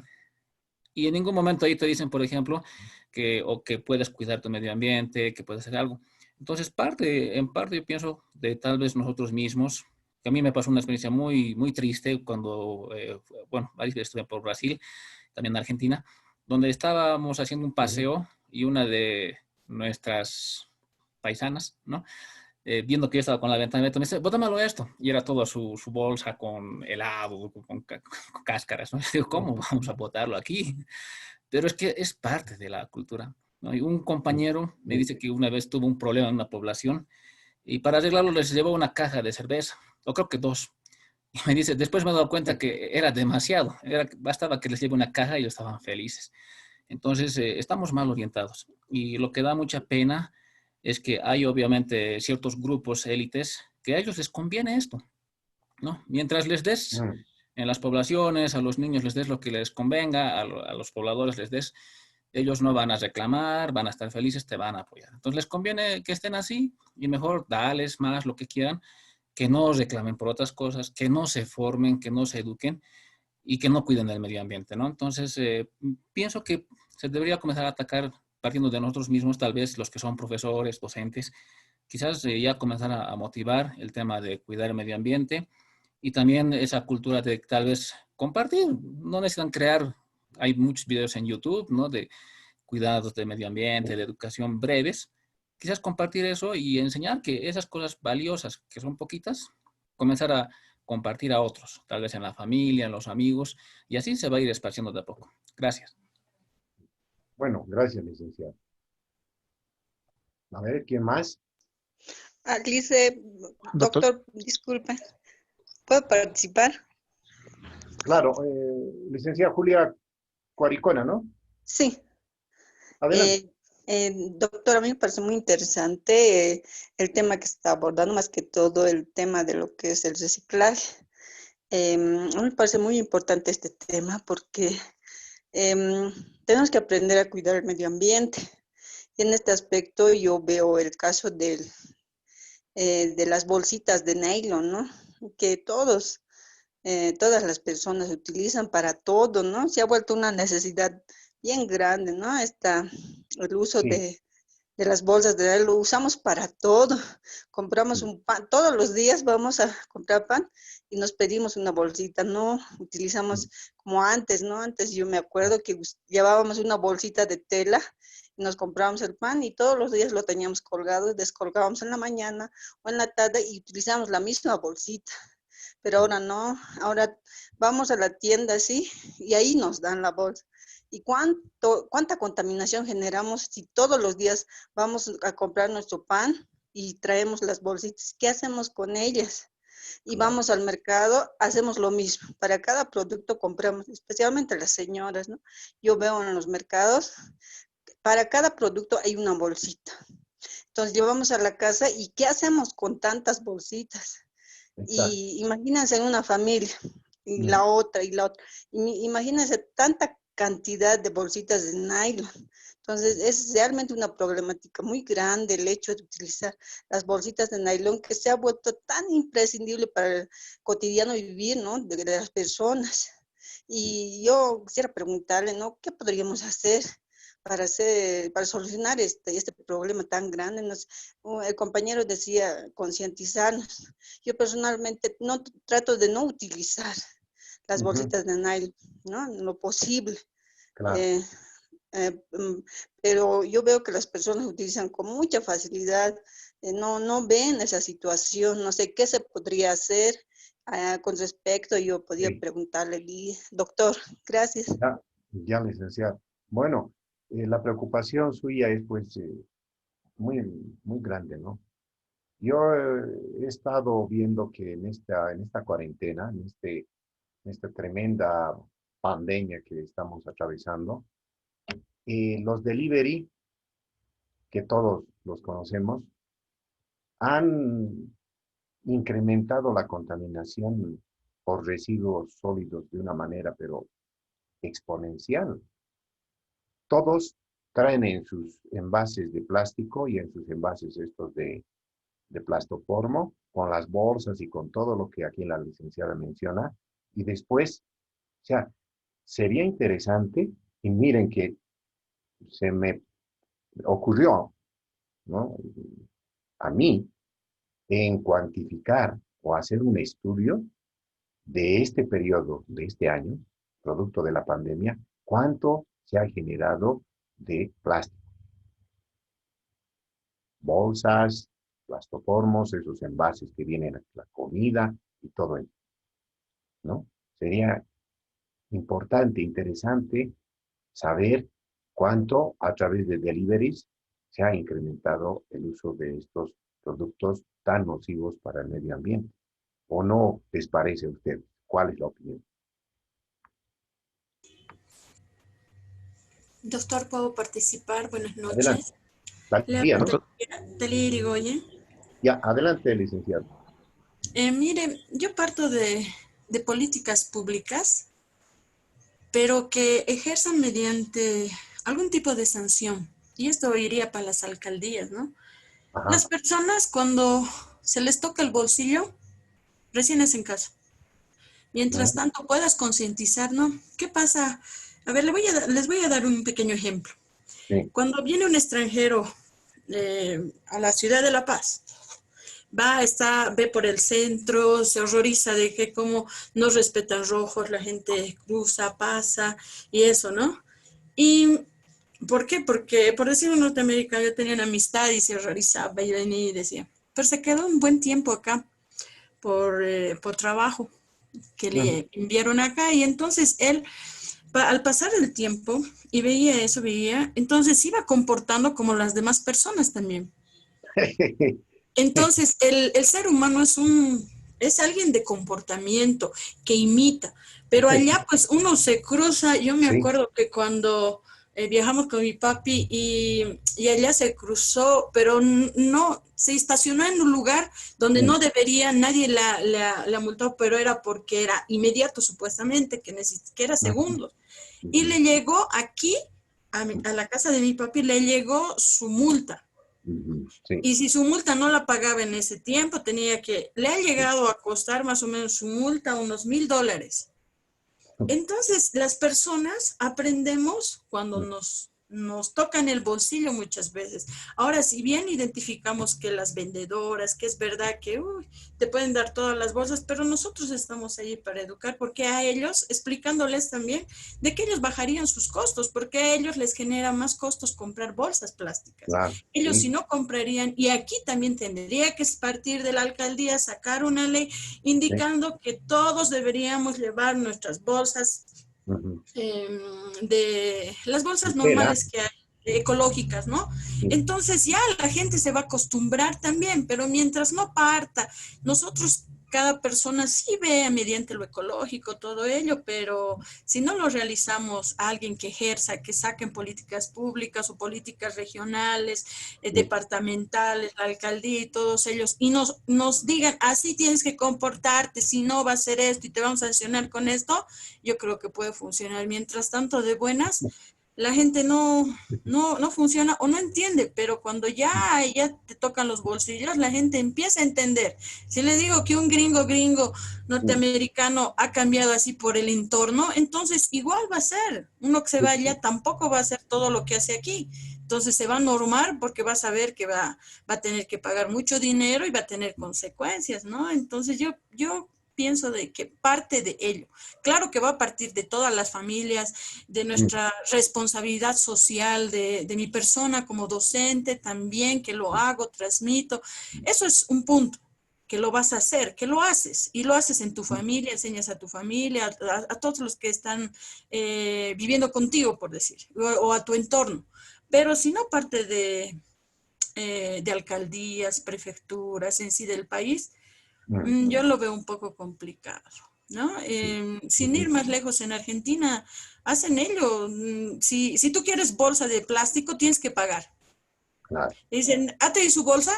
Y tú le dices, no, ya, su bolsa cuesta tanto. Le dan la bolsa de plástico, pero le cuesta tanto. Entonces, ¿quieres más bolsa, más esto? Entonces, la persona, por ende, entonces ya se mide y anda con su bolsita en su cartera, en su auto, en algo, para evitar también ese gasto. Entonces, eso parte de todo ello. Si no nos normamos, yo creo que la veo muy difícil. Y referente perdón que esté un poquito largo, referente a la felicidad, al hecho de las personas nos preocupamos en el pasado, qué ha pasado, qué ha sido esto, y en el futuro, y no vemos el presente. Y el presente lo dejamos pasar y no analizamos, y este tiempo de cuarentena, del COVID, todo ello nos debe llevar a pensar de que no somos eternos, y por más que no seas adulto, que seas joven o cualquiera, igual puedes irte. Entonces yo creo que hay que dar tiempo a estar bien. ¿Qué te gusta? ¿Qué nos gusta? Nos tenemos que llenar de alegría, de tranquilidad, de paz, y eso hace que hasta pienses mejor y generes mejor. El estrés ha llevado a muchas enfermedades, es el que hace brotar todo tipo de enfermedades. Entonces nosotros preocupamos en ganar, en seguir. Está bien, necesitamos tener un monto de dinero, pero también necesitamos espacio.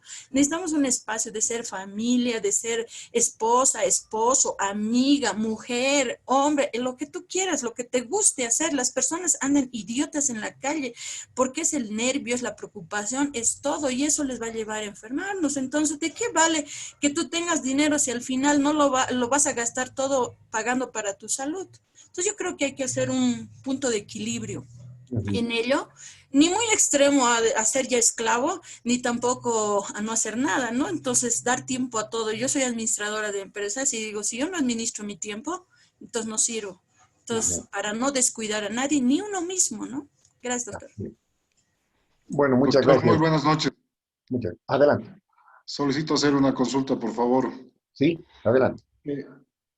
Desde el punto de vista de la seguridad, defensa y desarrollo del Estado y las políticas públicas que tendrían que adoptarse para poder hacer una aplicación apropiada de lo que es el desarrollo sustentable, ¿cuál cree usted que serían las medidas más apropiadas para poder, como una contramedida, realizar lo que se considera como el consumo sustentable?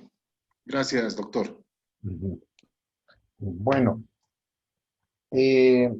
habíamos mencionado que básicamente las políticas públicas rigen a un Estado. Estas políticas públicas deben estar muy bien pensadas, trazadas, delimitadas y velando la realidad de un país, de la sociedad, ¿sí? Y los instrumentos que operativizan, o los entes operativos, bueno, son las gobernaciones, las alcaldías, los gobiernos subnacionales. Y la población no solamente deberá conocer estas políticas públicas referidas a salud, a educación, a erradicación de la pobreza, al tema de VIH-Sida, pandemias y todo ello, sino deberá también aplicarlas, ¿no? Llevar a cabo en la práctica. Pero no lo va a llevar a cabo, como anteriormente la licenciada dijo, si no hay una coacción, si no somos coercitivos, si los gobiernos regionales y subnacionales no plantean sus propios instrumentos de aplicación, ¿no? Con guías, con orientaciones, con sanciones también. Entonces, es un conjunto tanto de las políticas de Estado como de las políticas subnacionales, regionales y locales, y de la población en sí, del Estado en su conjunto. Solamente así podemos transitar o converger en una forma de desarrollo sustentable. Creo que esos son la forma en que deberíamos transitar, ¿no? Como sociedad. Eso es, licenciado. Muy amable, doctor. Muchas gracias. Buenas noches. Y le Adelante. habla Pedro Mamani, doctor. Adelante, Y licenciado Mamani. doctor, claro, he escuchado atentamente la participación de mis colegas. Ha estado bastante interesante, ¿no? Esta temática de medio Ya. ambiente. Sí. Y yo quiero referirme con respecto al agua, con recurso hídrico, ¿no? De Adelante. acuerdo a las estadísticas, a nivel mundial tenemos por lo menos un 3% que es agua dulce, ¿no? El cual debemos cuidarlas, porque a veces como humanos tenemos esa forma de usar ese recurso que es de vital importancia, usamos de forma inadecuada. Yo, digamos, vivo acá en la ciudad del Alto y veo pues a los vecinos que usan el agua, ¿no? Para lavar el automóvil, ¿no? Sacándose manguera y le hacen correr por la calle, todo eso, ¿no? Sí. Entonces, yo pienso que poquito es falta de conciencia, tal vez la educación también nos lleva a ese extremo. Opino de esa forma, ¿no? Porque un año hemos sentido esa escasez de agua, no sé si es de hace 2 o Claro. 3 años atrás aquí en el Alto hemos vivido, ¿no? Nos han racionado ese líquido que es muy importante para el crecimiento, tanto para las plantas, para los seres humanos, ¿no? Entonces, debemos cuidarlas, ¿no? Yo quiero más o menos participar en ese sentido. Uh-huh. Ya, la licenciada. Claro, su aporte es importante. El recurso agua no es infinito, ¿no? Además, el agua dulce ni siquiera es el 3%, no es 1.2% en todo el planeta, ¿no? Y cada vez este recurso se va agotando. Son los reservorios de aguas subterráneas, como también superficiales, ¿no?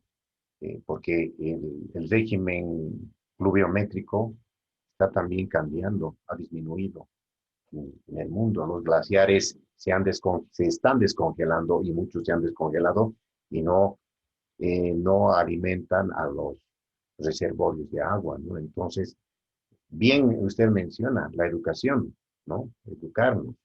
Pero los programas de educación ambiental deberían ser muy fuertes, deberían ser muy fuertes en las escuelas, en los colegios, en las universidades, en, en las asociaciones de padres, de madres, de asociaciones vecinales, a todo nivel debería incentivarse, debería estar las gobernaciones y alcaldías fuertemente trabajando con estas temáticas, porque los próximos años vamos a sufrir las consecuencias aún más terribles de los cambios climáticos. ¿Alguien más, por favor? Buenas noches, doctor Jesús Rojas. Sí. ¿Por qué en este módulo no sacamos como iniciativa del curso mandar una propuesta, no sé si a la alcaldía o a la gobernación, o tal vez, o inclusive más allá, al gobierno entrante, en el sentido de que se empiece a utilizar bolsas que no sean desechables, al igual que nuestros pares vecinos, como nuestra compañera decía en Argentina, y en Chile también hacen lo mismo. En Chile, claro, sería interesante hacer. En Chile salió una normativa fuerte, ¿no? Sí. Para prohibir el uso y sustituir por estas bolsas de cartón o como son de este material, ¿no? No, lo que usted dice es muy importante. Adelante, a ver, continúe usted. No, solamente era la idea, o sea, de trabajar un anteproyecto, digamos, para mandarlo a la gobernación o a instancias de la alcaldía para ver si como universidad, digamos, podemos facilitar un trabajo que podría mejorarse en la alcaldía, sí, y para que pueda ayudar con este problema que tenemos de el sobreuso de las bolsas plásticas. Tiene usted razón. Mire, ¿por qué no, no solamente usted que tiene esa iniciativa, sino el resto de los participantes? Me gustaría que vayan buscando alguna página lo que Chile ha hecho y cuál es la reglamentación de Chile referida al uso de estos plásticos. Y quizás podamos compartir esta información en todo el grupo de este módulo y leerlo y repensar y ver cómo este reglamento de Chile podemos también nosotros adecuarlo o llevarlo o sacar, extraer cosas importantes de este reglamento y construir una propuesta para presentarlo, como usted menciona, a una entidad ya rectora, ¿no? Si usted fuera tan amable o otro participante viendo en el Google, viendo alguna página que se pueda rescatar de la ordenanza que tiene Chile, por favor.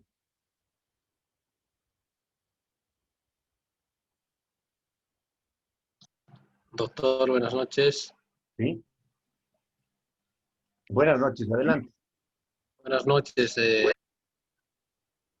Le habla Marco Antonio Canedo. Una consulta, doctor.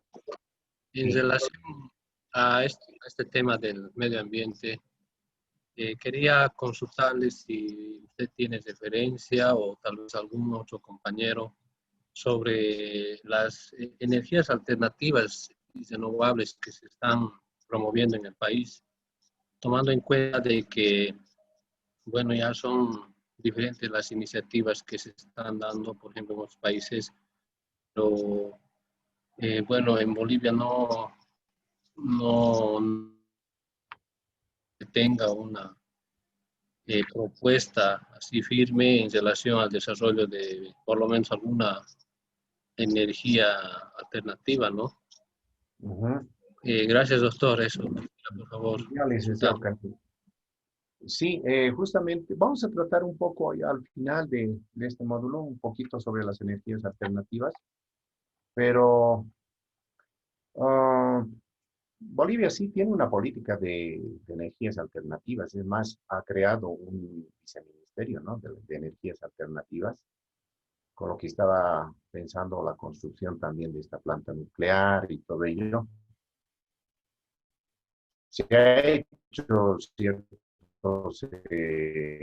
ciertas inversiones en Bolivia, en Pando, que ha sustituido también la generación de energía eléctrica a partir del diésel por energía solar. También en Potosí, con geotérmica, ¿no? Con una planta geotérmica en Potosí. Después, en La Paz, energía eólica en Cochabamba, ¿sí? Hay ciertos proyectos que ha ido desarrollando el anterior gobierno. Tampoco es que no se ha hecho nada, ¿no? Sino se ha avanzado también en energías alternativas en nuestro país. Ahora, el potencial, por ejemplo, para usar energía solar en el altiplano boliviano principalmente y en otras regiones de alta radiación solar es pues muy grande, ¿no? Tenemos un alto potencial. Y así también de energía geotérmica, energía eólica debe haber también en algunos otros lugares. Entonces, esto incide no solamente positivamente, sino es determinante la sustitución de combustibles fósiles, ¿no? Por energías limpias. Y esto sí va a apuntar hacia un desarrollo sustentable. Eso es lo que le puedo decir. De todas formas, yo tengo un libro que que titula Desarrollo Sostenible y Medio Ambiente. Mañana voy a mostrarles a través del video, y si algunas participantes quieran acceder al mismo, se les puede proporcionar, y hay un capítulo, el capítulo número 5, que trata sobre las energías alternativas. ¿Ya? Doctor, Gracias, doctor. Ajá. buenas noches, doctor. ¿Cómo está? Le habla Marcho. Choque desde Tarija. Mucho gusto. He estado escuchando la ponencia que usted tiene. Realmente cuán diverso y cuán rico es nuestra región, ¿no? Nuestro país. Y precisamente aquí tenemos problemas grandes con esta cuestión de la problemática del agua. Bolivia está marcada por mapas específicos de lo que es división política, ¿no? Divisiones de región, pero no tenemos un mapa para ubicar las fuentes de agua específicamente. En Yacuiba, por ejemplo, tenemos la fuente del Aguaragüe, que es la zona que provee a este territorio. Sin embargo, en este último tiempo se ha puesto en gran evidencia el cavado de pozos, sin concientizar a la población. Están sacando hoy, cavando varios pozos de agua. Esto de los pozos de agua, por ejemplo, simplemente son bolsas de agua que están dentro y que no se van a volver a llenar, o sea que eso no tiene conciencia la población. Entonces, hay que hacer un uso racionado porque son fuentes específicas. Y cuando busqué, por ejemplo, cuando uno busca información sobre esto, no se tiene un mapa de aguas. Por ejemplo, ¿qué pasaría si la zona del Aguaragüe se contamina? ¿Dónde vas con los baldes a buscar agua? ¿En qué zonas? Ahora, veía un mapa impresionante cuando salió esto de Wikileaks, famoso, cuando se divulgaron secretos de otros países, y nos preocupó un tanto a un grupo de profesionales que ingresamos a ver esa situación. Y en la otra parte del mundo tenían la información de Bolivia con un mapa de recursos impresionantes, recursos naturales no renovables y renovables que tiene nuestro país. Y están en posiciones estratégicas. Tenemos la bendición de Dios de tener un país realmente rico. Tienes hierro en la parte del Mutún, en Potosí con el litio, Cochabamba. Nos falta la parte de la capacitación de esa parte, como le llaman, ese pensamiento ecológico, ese pensamiento ambiental de cómo aprovechar esos recursos a través de la investigación. Y ahí tenemos oportunidades para todos. Se acabó el gas, por ejemplo, en Tarija. El gas, estamos en las últimas reservas. El gas se hizo gas, lamentablemente. Han habido gran inversión, se tenía gran inversión de dinero y ahora que no ha sido bien utilizado. Ahora tenemos que empezar a pensar en cómo vamos a generar la supervivencia de esta región. Entonces, no sé si aquí, como parte del módulo, quizás podamos hacer un aporte en investigación, por áreas, por zonas, como decían los compañeros, que ayuden a mejorar esta tendencia y de veras sea inclusive hablar de una publicación que se podría hacer desde las distintas perspectivas de región que tenemos, ¿no? Muchos años, decimos, han sido solo algunos lugares los que se han desarrollado más, pero hay regiones lamentables en pleno siglo XX que no tienen, o en pleno siglo XXI, en el XXII, que no tienen agua potable. Lugares, imagínense la plaza de Caraparí.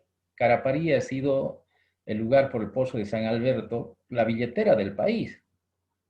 Hasta el año pasado, la plaza principal de esa región no tenía asfalto, ni siquiera era empedrado. Imagínense, estamos a 13 años, entonces hay un desequilibrio, una injusticia impresionante en esta parte de la región. Entonces también quisiera que los demás conozcamos la perspectiva, la postura de lo que está pasando en nuestras regiones. ¿Verdad? Bueno, eso, doctor, muchísimas gracias. Propuesta. Ya, licenciado, vamos a considerar la iniciativa que usted está pensando para dar ciertos aportes. Podemos trabajar con equipos dentro de los mismos participantes, ¿no? Con ciertos grupos. A ver, lo voy a pensar el día de mañana y les voy a dar alguna orientación, ¿sí? Doctor, Gracias, una doctor. consulta, por favor. Perdón que le interrumpa. Quisiéramos, no sé si han subido la evaluación, cuánto va a ser, si participación, asistencia, trabajo, y en base a eso tal vez podríamos aplicar el trabajo que mencionó mi compañero. Sí, yo había enviado al doctor Cayata justamente mi planificación y ahí estaba la ponderación de un trabajo práctico con una valoración de 20% o 20 puntos, una asistencia de 10 puntos, había un cuestionario también y seguramente en la plataforma está. Si no fuese así, mañana yo les puedo enseñar la hoja esta de la planificación y para que quedemos todos más claros, ¿no? Y cómo vamos a evaluar. ¿De acuerdo? Doctor, hasta luego. Bueno, muy buenas noches a todos. Concluimos. Bien. Buenas noches. Buenas noches, doctor. Buenas noches, doctor. Buenas. Muy buenas noches, doctor. Muchas gracias. A ustedes. Buenas noches. Gracias, doctor. Buenas noches. Buenas noches. Hasta luego, doctor. Buenas noches, doctor. Hasta mañana. Hasta mañana, doctor. Buenas noches. Muchas gracias. Hasta mañana.